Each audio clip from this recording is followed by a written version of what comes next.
Muito bem, meus irmãos e minhas irmãs, chegamos a mais um Subsídio Teológico, mais uma pré-aula e chegamos ao fim também de mais um trimestre, mais uma lição que estamos concluindo hoje. Nós estamos na lição de número 13, o legado de fé de Abraão, Isaac e Jacó. E mais uma vez, antes de começarmos o nosso conteúdo, eu quero convidar você a se inscrever aqui no nosso canal, ativar o sininho. Toda semana nós estamos aqui fazendo para vocês essas pré-aulas e eu tenho certeza que isso tem sido bênção na vida de vocês, dos seus alunos, e você é o nosso convidado. Eu sou o seu professor, Rafael Lincoln, e seja muito bem-vindo ao nosso canal, a esse perfil que eu tenho abençoado a vida de cada um dos irmãos e das irmãs. Nós estamos comentando as lições bíblicas EBD do segundo trimestre de 2026. Nós estamos falando sobre homens dos quais o mundo não era digno, o legado de Abraão, Isaac e Jacó, que é exatamente o tema do nosso da nossa última lição que trataremos na aula de hoje. O texto áureo está em Hebreus capítulo 11, versículo 8.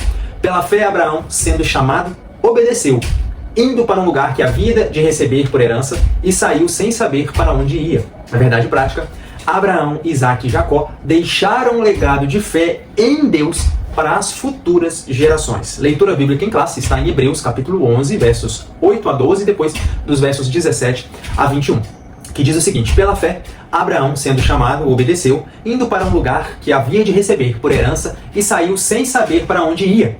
Pela fé, habitou na terra da promessa como em terra alheia, morando em cabanas com Isaac e Jacó, herdeiros com ele da mesma promessa.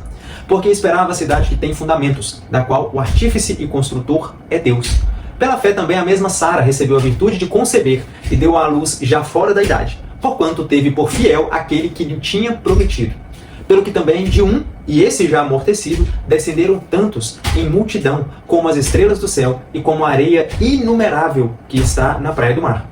Pela fé obedeceu Abraão a Isaac, quando foi provado. Sim, aquele que receber as promessas ofereceu o seu unigênito. Sendo-lhe dito, em Isaac será chamada a tua descendência. Considerou que Deus era poderoso para até dos mortos o ressuscitar. E daí também, em figura, ele o recobrou. Pela fé, Isaac abençoou Jacó e Esaú no tocante às coisas futuras. Pela fé, Jacó, próximo da morte, abençoou cada um dos filhos de José e adorou encostado à ponta do seu bordão.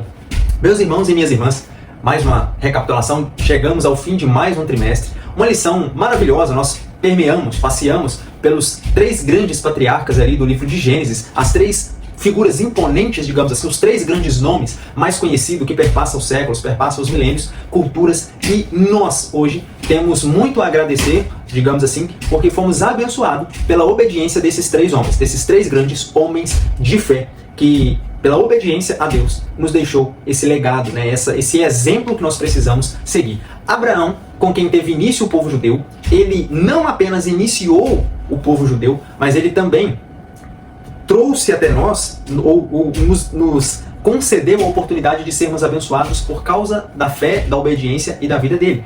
Hoje, eu, meu irmão, e você, minha irmã, consegue ser alcançado pelo grande amor de Cristo, que é descendente de Abraão, exatamente por conta dessa figura, desse patriarca que obedeceu ao pai. E a isso nós somos agradecidos também. Isaac e Jacó, que tendo o mesmo nome, né, no mesmo patamar, no mesmo nível do que Abraão, estão com os nomes no hall de membros ou na lista da galeria dos heróis da fé. Ali em Hebreus 11, eles carregaram, permeando, né, geração em geração, até ser nomeados ali na galeria dos heróis da fé, para poder mostrar a importância que eles tiveram, não só para o seu tempo, mas também para as gerações futuras. Eles deixaram um legado inestimável para o povo judeu, para a igreja de Deus e também para a civilização humana.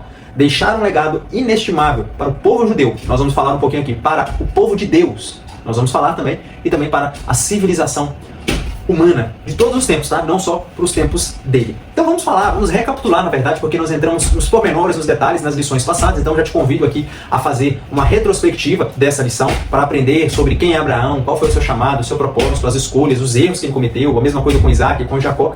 E nós vamos recapitular falando sobre, no ponto 1, o legado de Abraão, o alcance do legado de fé de Abraão. Nós sabemos que, por causa da fé de Abraão, que ele, morando em uma terra idólatra, sendo filho de idólatras, em uma família idólatra, automaticamente Abraão já tinha ouvido falar sobre o Deus de Israel. Por quê?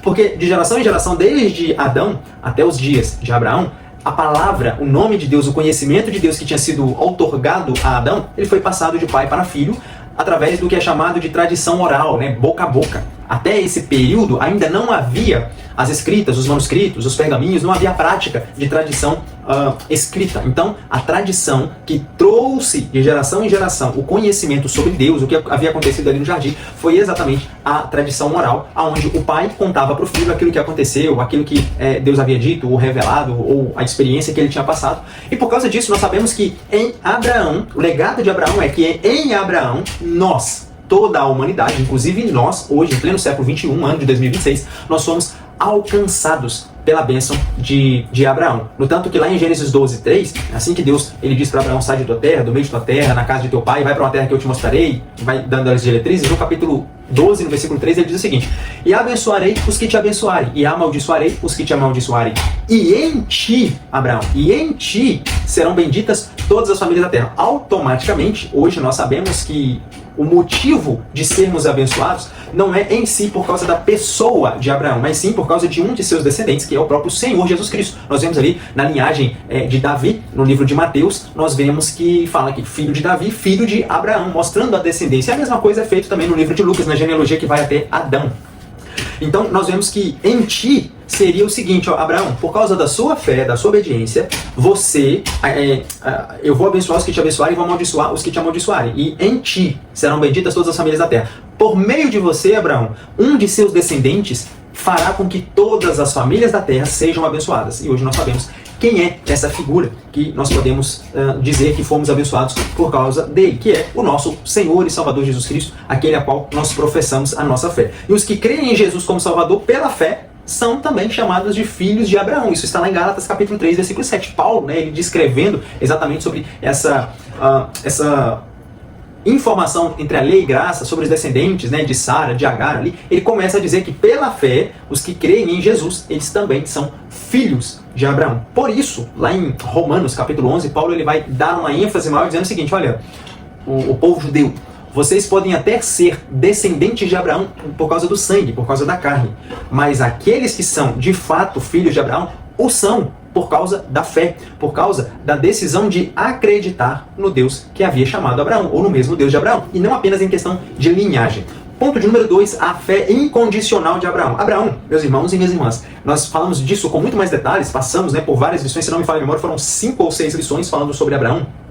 A fé incondicional de Abraão é que Abraão não colocou condições para seguir a Deus. A Bíblia vai descrever, e a Bíblia ela deve sempre e para todo sempre ser o nosso manual de regra, conduta e boas práticas, a regra de vida, a nossa bússola, como a gente costuma ouvir dos teólogos. A Bíblia ela nos direciona mostrando que Abraão, mesmo nascendo num ambiente pagão, idólatra, mesmo o pai dele sendo artesão de deuses, mesmo Abraão aprendendo sobre isso, crescendo nesse meio, ele, quando Deus o chama, ele não coloca condições. Então vamos fazer o seguinte: Senhor, eu vou te seguir, eu vou ouvir o que você está pedindo para fazer, sair da casa do meu pai, do meio da minha parentela, ir para uma terra que você vai mostrar, mas eu faço com algumas condições. Nós não vemos isso. Por isso é uma fé incondicional. Ele não colocou condições para obedecer a Deus. Ele prontamente ouviu e simplesmente obedeceu. Ele simplesmente foi cumprir aquilo ao qual o próprio Deus havia dado a ele o direcionamento. Certamente, nós já falamos isso aqui, de alguma forma Abraão ele já teve algum conhecimento sobre Deus, porque a família dele era idólatra, então havia todos os tipos de deuses, e provavelmente ele já tinha ouvido falar sobre o grande Jeová Jiré, o grande, Jiré ainda não, porque era o Deus que provê, que foi o que aconteceu com ele lá em Gênesis capítulo 22, mas o grande El Shaddai, o Todo-Poderoso, ou El Elyon, o Criador de todas as coisas, ele provavelmente já deve ter ouvido falar sobre o Deus que criou os céus e a terra, e foi esse Deus que fez uma chamada de forma ímpar, de forma particular a Abraão, e ele simplesmente obedeceu mais uma vez, de modo incondicional. E aqui eu quero fazer uma pergunta para você refletir, meu irmão e minha irmã. Hoje, quando nós ouvimos uma pessoa talvez desconhecida pedindo para fazermos determinadas coisas, muitas das vezes passa aquela pulga atrás da orelha, Será que eu faço? Será que eu não faço? Eu vou fazer, mas antes eu vou fazer alguns testes, vou fazer algumas provas. Imagina, se hoje nós fazemos isso, até mesmo talvez com pessoas que nós conhecemos, pessoas do nosso convívio, a gente tem ali essa pulguinha atrás da orelha para fazer determinadas coisas. Imagina nesse tempo, onde um homem ouve uma voz pedindo para ele abandonar o seu lar, sair de sua casa, sair de sua terra, e ir para onde? Vai para um lugar que eu vou te mostrar. Mas ele sai sem rumo. Imagine você no lugar de Abraão. Sabe, é muito bonito quando nós lemos a história de Abraão, eu costumo falar muito sobre isso, quando nós lemos a história de algum personagem bíblico e nós simplesmente nos apegamos ou nos apaixonamos por aquela história, né? Muito se fala sobre a história de Moisés, de Davi, de Daniel na cova dos leões, mas se coloque no lugar daquela pessoa e imagine por um momento que você não tenha o conhecimento do final da história. Se coloque no lugar de Jó e imagine, você sabe o final da história e por isso você glorifica a Deus e fala, Deus me deu, Deus tirou, bendito seja o nome do Senhor, você canta, você louva, você engrandece ao Senhor. Por quê? Porque você sabe o final da história de Jó. Mas e se você não soubesse o final da história de Jó? E se você não soubesse o final da história de Abraão, de Daniel, de Davi, de Sansão, de Samuel, de grandes homens da Bíblia? Então, o que eu quero mostrar para cada um de vocês? A nossa vida, ela também é, assim como foi no tempo de Abraão, no tempo de Davi, no tempo de Moisés, um desafio, onde nós precisamos colocar na balança o que de fato nós precisamos fazer para cumprir o propósito de Deus. Em que sentido? Abraão ouviu a voz e simplesmente obedeceu. Qual é o requisito, o chamado, o propósito, a missão que Deus tem solicitado para a sua vida, que você tem muitas das vezes questionado, colocado condições, colocado impedimentos, empecilhos, e você não tem feito com a desculpa de que, não, ainda não dá, não é o meu tempo, não é a oportunidade, não é o momento. Assim como foi no tempo deles, nós devemos também vivenciar da mesma forma, ter a mesma experiência, viver da mesma aptidão, né, de glorificar o nome do Senhor, de exaltar o nome do Senhor, de crer muitas das vezes sem termos a visão do que está na nossa frente. Tem uma frase que diz, dê o passo que Deus dá o chão. É uma frase, é um jargão, obviamente, mas é basicamente algo dessa forma. Eles deram o passo e Deus foi colocando o chão na vida deles, colocando o caminho na direção deles. E Paulo ele vai escrever lá em 2 Coríntios, ele vai nos dizer que nós não andamos pelo que nós vemos, mas nós andamos por aquilo que nós cremos. Porque os nossos olhos, eles podem ver até a parede, até esse palmo de mão. Mas daqui para frente, quem vê daqui para frente é o Senhor. E se Ele sabe, se Ele está nos direcionando, é porque Ele sabe o que nós devemos e somos capazes de cumprir. E o ponto de número 3, a resposta ao chamado de Deus. Aqui acabamos de complementar esse momento, né, dizendo que Ele realmente cumpriu o chamado. Ele simplesmente não teve a menor dúvida em relação a obedecer aquela voz. Ele foi e Deus, a Bíblia vai descrever que Deus se agradou da atitude de fé de Abraão. E é a mesma coisa, meus irmãos, o que aconteceu com Abraão acontece com a nossa vida. Deus se agradou da atitude de fé de Abraão e confirmou suas promessas a ele e também aos seus descendentes, cumprindo todas as promessas que ele havia feito. Então esse foi o legado que Abraão deixou para nós, né? Um legado de fé, um legado de obediência, um legado de sinceridade, de responsabilidade, um legado de compromisso, de contato com Deus. É esse o legado que ele deixa para nós. Um dos poucos que eu citei aqui, mas existem inúmeros, eu tenho certeza, e te convido a ler ali do capítulo 12 de Gênesis até o capítulo 22, 24 mais ou menos, e você vai encontrar dentro desse bloco a história desse grande patriarca, o primeiro patriarca que foi chamado, que é Abraão.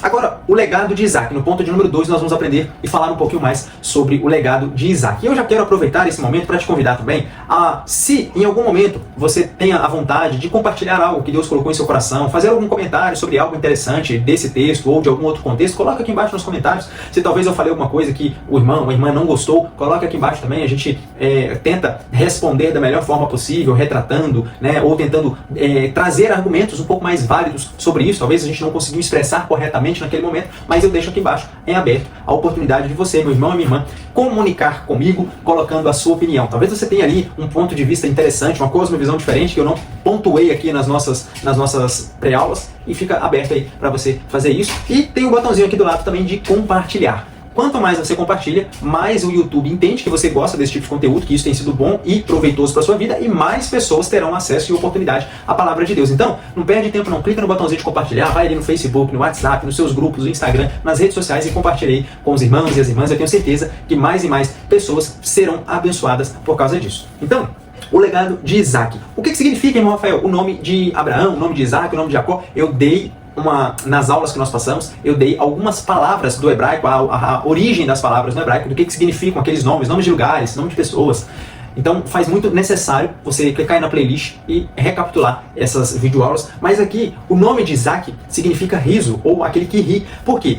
Quando, no evento em que Abraão recebe a visita de 3 personagens, né, 2 anjos, e uma dessas personagens era o próprio Senhor Jesus, encarnado ali, né, manifestado naquele momento, dentro da teologia sistemática, dentro da teologia, existem algumas palavras teológicas para trazer a ideia disso, que se chama teofania, ou, mais especificamente falando sobre Cristo, cristofania, que é exatamente isso, é uma manifestação de Cristo nas páginas do Antigo Testamento, ou a teofania, que é uma manifestação de Deus, teo, Deus, e fania, manifestação, nas páginas do Antigo Testamento. E aí, nesse episódio, a Bíblia vai descrever que Abraão recebe a visita de 3 personagens, e essas personagens, elas trazem a Abraão uma promessa de que dentro de um ano, Abraão e Sara teriam um filho. E nesse momento, Sara ri. E quando ela ri, obviamente, nós falamos muito disso aqui com mais detalhes, ela não ri em questão de deboche ou de dúvida, mas aquele sentimento de como eu posso dar à luz a uma criança já sendo velha. Lembrando que Sara tinha mais de 70 anos nessa ocasião. Abraão tinha 90 anos, 99 anos, que ele deu à luz a Isaac, né, com 100 anos, e Sara era 10 anos mais velha que ele, então ela tinha 89 anos. Quando ela gerou, ela tinha 90 e Abraão tinha 100 anos. Então pensa comigo, uma mulher de 90 anos, ela colocou no coração e aquele sorriso, né, a sensação de incapacidade. Mas o que Deus mostra nessa história, nesse evento, é que o que ele disse lá em Lucas 1,37, para mim, ou para Deus, nada é impossível. E foi isso. Então o motivo deles colocarem o nome de Isaac é porque quem ouvisse a história de Isaac, ou quem tivesse o privilégio de conhecer Isaac, teria acesso à informação do porquê que ele chama-se Isaac Riso, porque foi a felicidade daquele casal já na sua velhice, e também porque Isaac foi uma pessoa que recebeu, né, a promessa de Deus, o cumprimento da promessa de Deus. E o nascimento de Isaac, ele simboliza também a fidelidade de Deus e a concretização de quê? Do seu plano. Porque Deus havia prometido a Abraão um filho. Deus havia prometido a ele uma descendência que produzisse muitos frutos, que fosse como as estrelas do céu, como a areia do mar, como a areia do mar. E isso foi uma forma de Deus concretizar, mostrando a Abraão a fidelidade que tinha com ele, mostrando também que para ele nada era impossível. E o ponto 2 aí, Isaac, o herdeiro da bênção e da comunhão com Deus. Lembra? Abraão, uma das marcas mais importantes na vida de Abraão era que Abraão, ele tinha um contato com Deus. Ele era considerado amigo de Deus. Ele conversava com o Senhor, Deus tinha um relacionamento próximo com Abraão. E isso passou de pai para filho, porque o ambiente em que Isaac nasce, Isaac já nasce como o cumprimento de uma promessa. 1 ano atrás, o próprio Deus havia manifestado para trazer a mensagem que ele nasceria. Olha para você ver que bênção. Então, já dentro do ambiente em que Isaac nasce, já é um ambiente de bênção, de comunhão com Deus. Com o passar dos anos, com o crescimento e com o advento ali das promessas, a Bíblia vai descrever alguns eventos que marcaram a vida de Isaac. E um desses eventos está lá em Gênesis 22, que é exatamente o momento, né, em que Abraão passa a conhecer agora o Deus que ele tanto conversava, que ele tanto amava, que ele tanto servia, passa a conhecer agora como o grande Jeová Jiré, ou o Deus que provê para a vida de Abraão. E quem estava presente nessa ocasião? O próprio Isaac. Então Isaac, ele cresceu debaixo da promessa e aprendeu com o exemplo de seu pai a depender em Deus em todas as ocasiões, a depender de Deus em todos os momentos. Foi por isso que ele se tornou o herdeiro da bênção e também da comunhão com Deus, porque da mesma forma que Abraão tinha comunhão com Deus, Isaac passou a ter esse mesmo relacionamento, essa mesma comunhão. E o ponto número 3, Isaac e o legado de uma fé que confia na direção de Deus. Muitas das vezes, talvez eu vou falar um pouquinho mais disso ali no legado de Jacó, mas muitas das vezes nós vemos exemplos, a gente lê o texto bíblico e muitas das vezes passa corrido, ou lê por ler, lê para falar que leu, e alguns detalhes eles passam despercebidos. Mas a Bíblia vai descrever, por exemplo, na vida de Isaac, Deus o direcionou em vários momentos, em vários caminhos, e em várias situações. Por exemplo, na escolha de sua esposa, Isaac foi um homem que manteve a comunhão com Deus enquanto ele estava ali no arado, enquanto ele estava trabalhando, ele estava tendo comunhão com Deus. E quando ele recebe Rebeca, sua esposa, mais uma vez, ele percebe o trabalhar, o cuidado que Deus tinha com a vida dele. Então, o que Isaac vai nos ensinar, a história de Isaac, o que ela nos ensina, é que o verdadeiro legado espiritual, ele se constrói quando confiamos em Deus. Para quê? Para guiar os nossos passos, os nossos relacionamentos, as nossas decisões, os nossos planos. Se nós não confiarmos em Deus para guiar os nossos relacionamentos, minha vida familiar, minha vida de relacionamento com a minha esposa, com os meus filhos, os meus planos futuros, financeiros, profissionais, as minhas decisões, né, as decisões sejam elas simples ou decisões difíceis, se nós não nos apoiarmos na confiança em Deus, tenha certeza, tomaremos decisões erradas, nossos relacionamentos serão desmoronados e os nossos planos serão destruídos. Por quê? Nós somos falhos. Muitas das vezes nós olhamos, mais uma vez, com os nossos olhos, pelo que nós estamos vendo. Mas o que Deus, e aquele que recebe a orientação de Deus, ele não anda pelo que ele vê, mas ele anda pelo que ele crê, com aquilo que o próprio Deus orienta ele. E isso foi um dos exemplos que Isaac nos deixou como legado. Ponto de número 3, e é o último ponto aí, o legado de Jacó. homens com virtudes e erros. E aqui entra um pouquinho do que eu queria falar. É muito comum, meus irmãos e minhas irmãs, nós lermos o texto bíblico e pegarmos Abraão, Isaac e Jacó como exemplos máximos, ou Davi, Sansão, pegarmos a história desses homens como se eles fossem homens e mulheres diferentes de nós, como se eles fossem super homens ou super mulheres, ou fosse de uma classe superestimada de seres humanos, mas não. Lá em Tiago, capítulo 5, versículo 17, a Bíblia descreve que Elias, ele era homem de carne e osso, como eu e você. Sentia as mesmas dores, sentia as mesmas necessidades, tinham as mesmas dependências, as mesmas limitações, mas nem por isso eles deixaram de viver uma vida de virtude em relação a Deus. O que eu quero dizer? Muitas das vezes, quando nós lemos a história, as narrativas históricas da vida dessas pessoas, ou a biografia dessas pessoas, nós tendemos a pegar apenas a parte boa da história. Ah, Davi foi o grande rei de Israel, um grande guerreiro, o homem segundo o coração de Deus, aquele que ele se humilhava debaixo da poderosa mão de Deus, ele era humilde, ele era sincero, ele escrevia, ele era poeta, ele tocava. É lindo as características, os exemplos de coisas boas que Davi fez. Mas a Bíblia, em momento nenhum, ela esconde que esses grandes homens, eles também tiveram erros, falhas, pecados, dificuldades na sua vida. E por que a Bíblia faz isso? Porque a Bíblia ela não quer nos mostrar que nós somos perfeitos. Pelo contrário, ela quer nos mostrar que nós somos falhos, caídos, pecadores, que nós erramos. E que nós erramos, e por causa de nós termos a capacidade de errar, por causa do pecado, o pecado original, a nossa natureza pecaminosa, por causa disso, é que a Bíblia nos mostra o caminho da graça de Deus. Já ouviu falar sobre a palavra misericórdia e a palavra graça? É um contraposto um do outro, é um contraste um do outro. O que é misericórdia, irmão Rafael? De forma simples, só para os irmãos e para as irmãs entenderem, a misericórdia é Deus não me dar aquilo que eu mereço. O que nós merecemos? A Bíblia descreve que nós já nascemos mortos em nossos delitos e pecados, que nós temos a natureza pecaminosa que nos conduz à perdição eterna. Então o que nós merecemos? A perdição eterna, mas Deus não nos concede isso. Então todos os dias, quando nós lemos lá em Lamentações de Jeremias, capítulo 3, né, que as misericórdias de Deus elas se renovam a cada manhã, é porque todo dia é Deus dizendo, estou te dando uma nova oportunidade. De noite, quando eu fechei os meus olhos, a minha mente, o meu consciente, a minha racionalidade, ela se desligou, digamos assim, eu entrei no modo de juízo. Por quê? Eu poderia partir a qualquer momento e ali eu não teria consciência para me arrepender, não teria racionalidade para poder entender o que estava acontecendo. Simplesmente Deus foi lá e cortou o meu sopro de vida e por causa disso eu entrei no modo de juízo. Se eu não tivesse me arrependido ou consertado a minha vida antes dessa ocasião, eu estaria perdido. Mas, de manhã, o que te acorda não é o despertador, é a misericórdia do Senhor, te dizendo mais uma vez, filho, estou te dando uma nova oportunidade. Uma nova oportunidade seja para se reconciliar com Ele, seja para consertar o seu caminho, seja para glorificar o nome dEle, seja para enaltecer o nome dEle de alguma forma no decorrer do seu dia, testemunhar do nome dEle, Ele está te dando uma nova oportunidade. Isso é misericórdia. Agora, o que é graça? De forma simples também, graça é o contraposto. Graça é Deus me dar o que eu não mereço.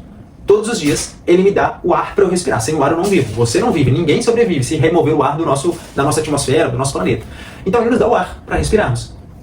Eu não mereço o ar.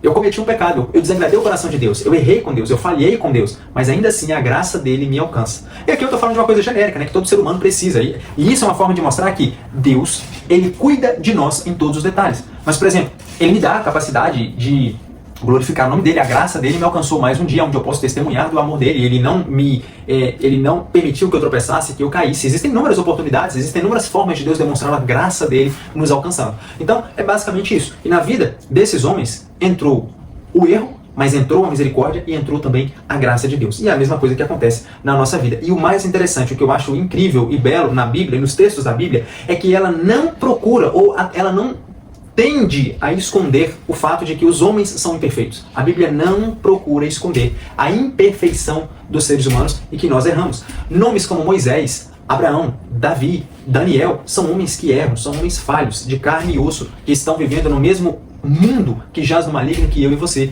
meu irmão e minha irmã. A diferença é que a graça do Senhor os alcançou assim como a graça do Senhor está tentando alcançar os corações todos os dias nas nossas vidas.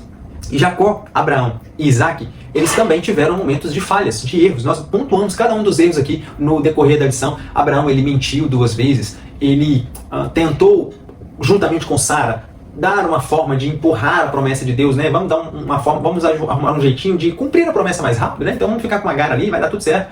Isaac, da mesma forma, mentiu. Jacó enganou seu pai, seu irmão. Nós falamos bem detalhadamente dessas falhas humanas na vida desses 3 grandes homens. Nem por isso, não é porque eles falharam que eles não não devem ou não podem ser considerados grandes homens de Deus. E é exatamente essa a beleza das Escrituras, a beleza da graça do Senhor. Mostra que nós somos falidos, mas que é Deus e a misericórdia dele, e a graça dele, e a soberana vontade dele que nos alcança e nos molda, nos transforma, nos conduz a uma vida totalmente diferente.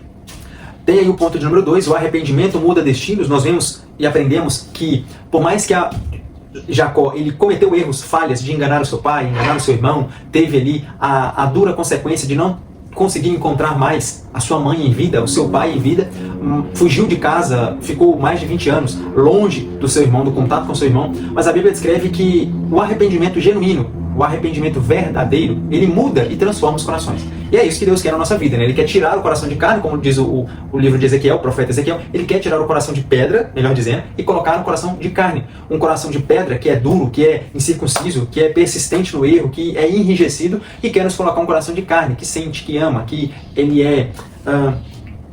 a palavra que me fugiu, ele sente, né, as dores, as necessidades das pessoas. Tem a palavra certa aqui, mas eu vou tentar lembrar e depois eu falo para os irmãos. Mas é isso que Deus quer. Ele nos mostra que o coração e a mudança de arrependimento, ele transforma o nosso coração e transforma também o nosso ambiente. E por fim, a bênção ofuscando a tragédia.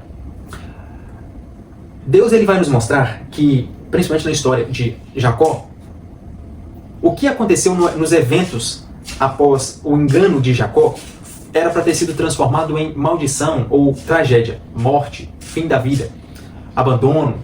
Mas o que a Bíblia vai descrever é que, através da atitude de arrependimento de Jacó, o que foi projetado humanamente para ser uma tragédia se transformou em bênção. E aqui nós estamos falando do caso que o seu irmão, no momento que ele percebeu que havia sido enganado, no caso Esaú havia sido enganado, ele arquitetou em seu coração acabar com o seu irmão. Assim que o seu pai, que já estava nos fins dos seus dias, Isaac já estava no fim dos dias, assim que o seu pai partisse, ele iria dar um jeito, dar cabo da vida de seu irmão. Então toda a restauração ela tem um propósito específico, que é o que, irmão Rafael? Revelar a pessoa de Deus, revelar a bondade de Deus e revelar a misericórdia de Deus. Isso é que a restauração faz. Quando Deus ele restaura relacionamentos, pessoas, mentalidades, corações, ele tem um propósito específico. Revelar a presença dele, que ali naquele coração a presença dele habita, faz nítida naquele coração, naquela mente, naquela vida. Revelar também a bondade de Deus, que a bondade dele, né, foi com que nós pudéssemos ser alcançados, e também revelar a sua misericórdia. E assim, meus irmãos e minhas irmãs, chegamos ao fim de mais uma lição. Mais um trimestre que nós estamos concluindo. Essa lição ela foi mais rápida, mais uma recapitulação realmente do que nós já tínhamos ouvido, comentado, participado. E aqui foi um passear realmente em alguns pontos, alguns eventos dentro da perspectiva desses três personagens, sobre a vida de Abraão, sobre a vida de Isaac e sobre a vida de Jacó. E eu tenho certeza que o legado desses homens tem um valor inestimável, não só para o seu tempo, para as pessoas que conviveram com eles, mas também para todo o povo judeu, todo o povo de Deus e toda a civilização humana. E que nós possamos permear, né, passear nesses textos bíblicos, principalmente ali no livro de Gênesis. Eu convido você, meu irmão, minha irmã, a ler de Gênesis, capítulo 1 ao capítulo 50, permeando as páginas, prestando atenção nos detalhes, conversando e ruminando sobre esses textos para vocês aprenderem a respeito do legado de grandes homens de Deus. Quando homens falhos, homens pecadores, se dispõem a servir a Deus, esse Deus transforma a vida, transforma caminhos, transforma corações, muda os destinos e faz com que toda a nossa história tenha um novo rumo. Então, é isso. Que Deus abençoe a nossa aula, a nossa semana, que Deus abençoe. E eu quero agradecer também por você estar participando conosco do decorrer de todas essas 3 lições e até a próxima pré-aula, a próxima lição, para comentarmos essas lições EBDs. Fiquem na paz, fiquem com Deus. Ótima semana.